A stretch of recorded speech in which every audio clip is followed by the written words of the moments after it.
তুমি নিজের হায়াতে টেলিভিশনের নাচ গান দেখেছো 40 বছর, তোমার রেখে যাওয়া টেলিভিশন চলছে আরো 20 বছর। বউ বাচ্চা তারা ছিল 4 জন, 4 জনে আরো 20 বছর টেলিভিশন দেখছে।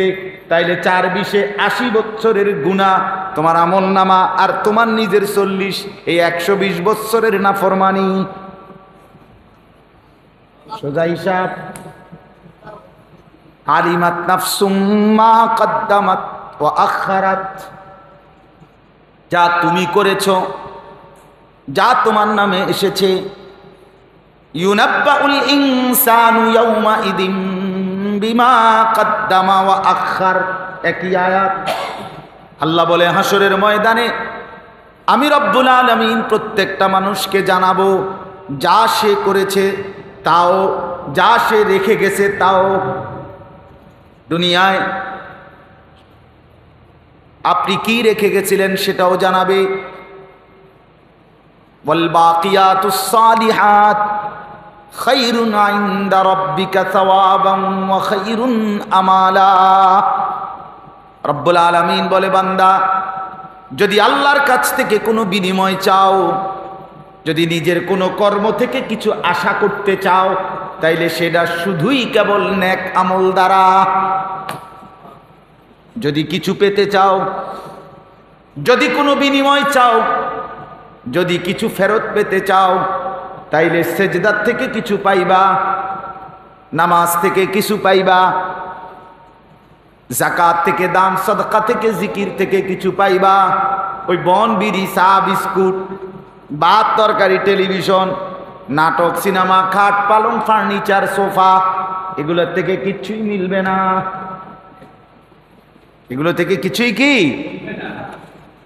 ওয়াল বাকিয়াতুস সালিহাত, এর আগের শব্দই হলো আল মালু ওয়াল বানুনু জিনাতুল হায়াতিদ দুনিয়া। আল্লাহ বলে সম্পদ আর সন্তান দুইটাই হলো দুনিয়ার জীবনের সৌন্দর্য। যতক্ষণ দুনিয়ায় আছো এতক্ষণের ফুডাঙ্গিরি মাতবরি, আমার ফুড, আমার এই, আমার তেই। আজকেও একজন আসছে আমার কাছে, আমার সাথে মুসাফা করছে।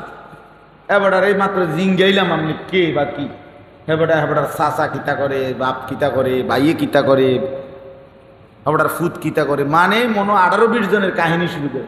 পরে আমি সাথে সাথে আরেকজনের সাথে, জি ভাই আপনি কি কইতেছিলেন, মানে হের আর কথাই শুনছি না, দূর খেতা গেলে বেটা ফাজিল বেটা।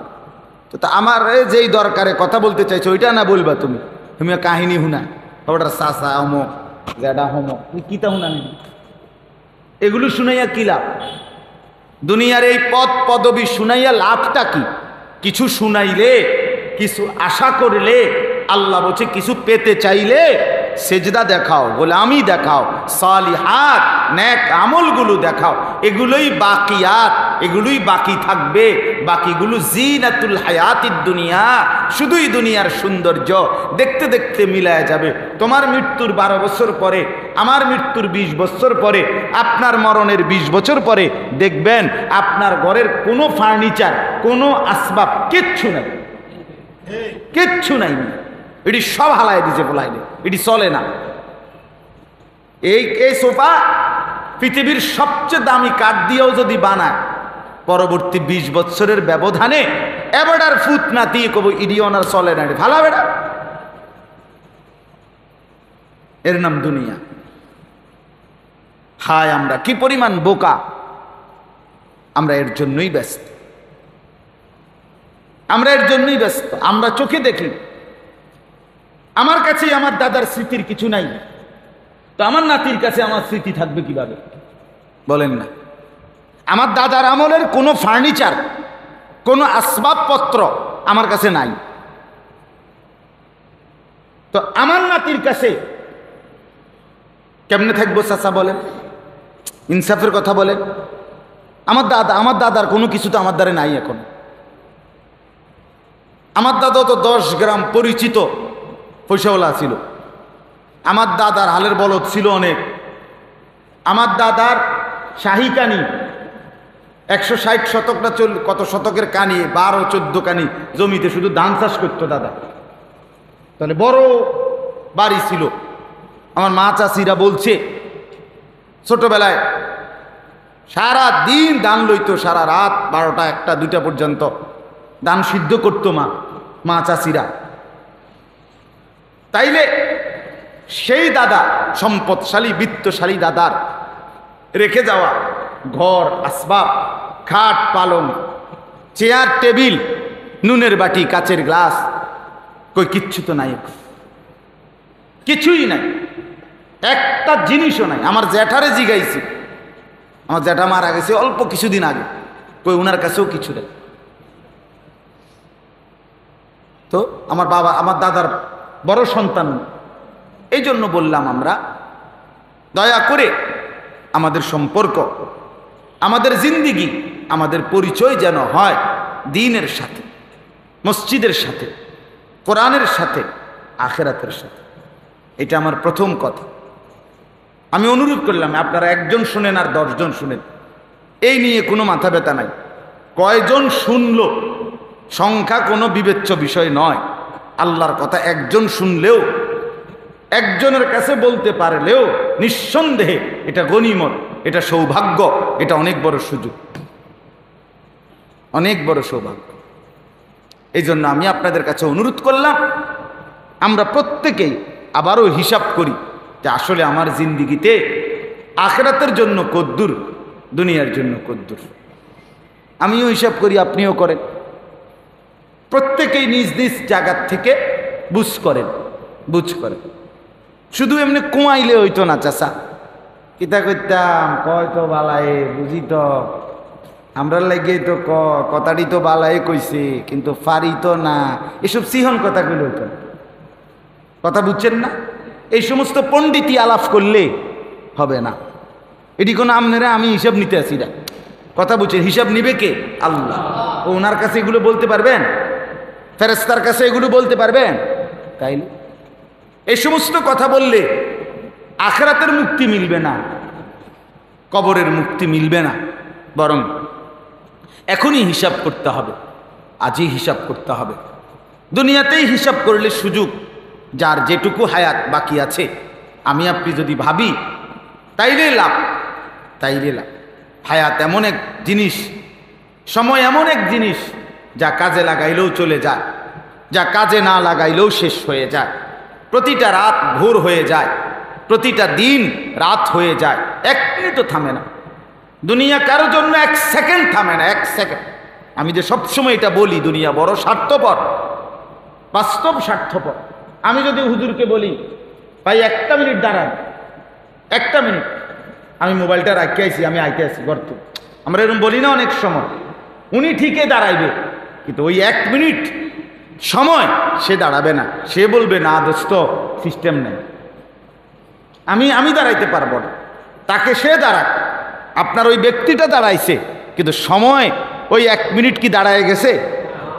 আপনি আইসা দেখবেন পরের মিনিট, আপনি দেখছেন 10টা 12, আইয়া দেখবেন 13।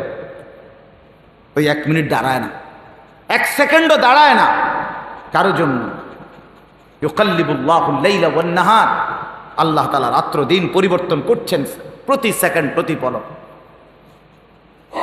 এই জন্য আমরা এটা যদি ভাবি, বুঝি, তাইলেই আমরা আমাদের জিন্দিগি কাজে লাগাইতে পারব। আমাদের উচিত আমাদের এই দিবানিশি বয়ান, এই ছোট বড় যত মজলিস হয়, ওলামায়ে কেরাম আপনাদেরকে যাই বলে, সব কথার মূল মাকসাদ কলিজার ভিতরে আখিরাতের ফিকির তৈরি করা, আখিরাতের ফিকির তৈরি করা। আমরা এটাই বুঝি। কেউ যদি বলে হুজুরদার কাছে আর কোনো কথা নাই, শুধু এই মাটির তলে আর আসমানের উপরের কথা, এইটাই, আর নাই কথা, আমাদের সহ্য হয়নি স্যার, আর কথা নাই আমরার কাছে এই কথা।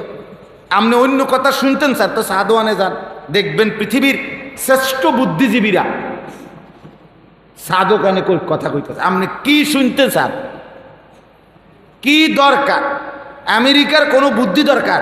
আমাদের দেশে সাধুকানে যান।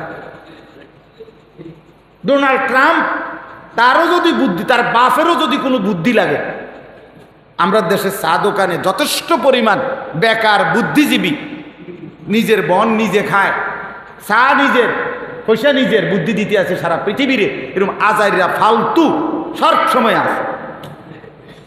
আপনি গিয়ে দেখেন প্রচুর বুদ্ধিজীবী, অসংখ্য বুদ্ধিজীবী চা দোকানে বসবাস করে, চা দোকানে বসে বসে গপ মারে, বুদ্ধি দেয়। তাহলে আপনি বা আরো কথা যা শুনতে চান তাদের কাছ থেকে শুনে।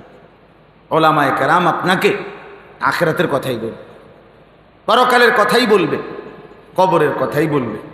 দুনিয়া বুঝাইবার লোকের অভাব নাই, আখিরাত মনে করাইবার লোক নাই।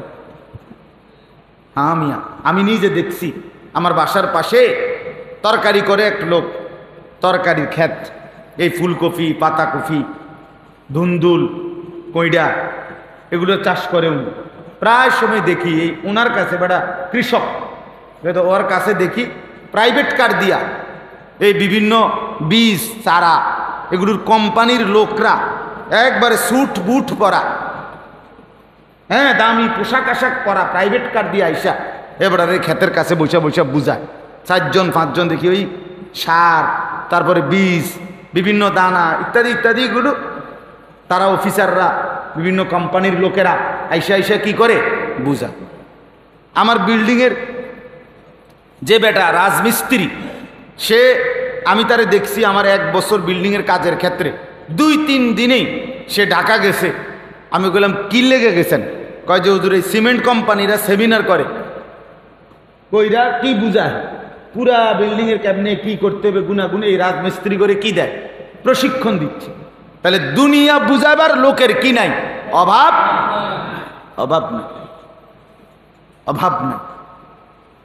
কিন্তু লাখ লাখ যুবক ফজরের নামাজ পড়ে না, তাকে মনে করাইবার জন্য তার বাপও নাই, তারে ফিরাইবার জন্য আপন মাও নাই। মানুষ তো দূর, লক্ষ লক্ষ সন্তান প্রতিদিন রাতে নিজ ঘরে, মা বাপ জীবিত মুসলমান, সারা রাত উলঙ্গ ছবি দেখতেছে মোবাইলে, ফেরাইবার কেউ নেই, ফেরাইবার কেউ। 20 বছর ধরে এই ঘরে রঙিন টেলিভিশন চলতেছে, প্রতিদিন নাচ গান নর্তকীর ছবি চলতেছে। এদেরকে যে এগুলো যে গুনাহ, এদের জাহান্নামের আগুন, এটা এ কথা মনে করাইবার কেউ নেই, ঘরের কেউ নেই, আপনজন কেউ নেই, সবাই হাল ছেড়ে দিছে। মেয়েটা বেপর্দা, স্ত্রী বেপর্দা, বুঝাইবার কেউ নেই। এই জন্য আসলে তো আখেরাত বুঝানোর লোকই নাই, পরকাল মনে করাইবার লোক তুলনার হারে। খবর কই না, প্রতিদিন যদি বাংলাদেশে 70টা টিভি চ্যানেল থাকে, এক একটা চ্যানেলে সংবাদ পাঠ করে পুরুষ নারী হাজার হাজার শত শত সব মিলাইলে, তাহলে দুনিয়ার খবর বলার জন্য কি পরিমাণ লোক নিয়োগ দিয়ে রাখছে কোম্পানি, আখেরাতের কথা বলার জন্য লোক কই। ইমাম সাহেব মসজিদের একটা 30-এর জাকাত শুক্রবারে 32 বাজলেই আপনার মুসল্লি কিছু আছে, তারা কামরানি শুরু হয়, তারা সহ্য হয় না, আখেরাত বুঝতে চায় না, আখেরাত শুনতে চায় না, আখেরাত শুনতে চায় না। তাই এই জন্য বাপ আমার একটা প্রথম কথা হলো, এই ইসলাহি মজলিস আপনাদের আরো দরকার। আপনারা যদি সবাই মিলে আন্তরিকতার সাথে উদ্যোগ নেন, কম লোক হোক, 5 জন শুনুক। একটা জামানা আসতেছে, রাসূলুল্লাহ সাল্লাল্লাহু আলাইহি সাল্লাম বলছে, হযরত হুযায়ফা রাদিয়াল্লাহু তাআলা আনহু বর্ণনা করছেন, নবীজি বলছে একটা জামানা এমন আসবে, একজন আমিন, একজন বিশ্বস্ত আমানতদার, একজন সর্বগুণে গুণান্বিত নেককার দিনদার লোককে খুঁজে পেতে দেখার জন্য মানুষ 10 গ্রামেও 1000 মাইলও খুঁজে পাবে না। এটা হাদিস। একজন আমিন মানে একজন বিশ্বস্ত, জমি মাফিন্না আমিন্না, বিশ্বস্ত লোক। এই লোকটি চরিত্রবান, বিশ্বস্ত, তার উপরে আস্থা রাখা যায়, এমন একজন লোক খুঁজে পেতে কষ্ট হয়ে যায়, কষ্ট হয়ে যায়। একটা মহল্লায় যদি আপনার 2-4-5 হাজার পুরুষ নারী মিলে, বাচ্চা মিলে থাকে, এখনই তো হালাত ফজরের নামাজে 5 জন মুসল্লি মিলাইতেও কষ্ট হয়, 10 জন মুসল্লি মিলাইতে কষ্ট হয়, কি পরিমাণ নাফরমান।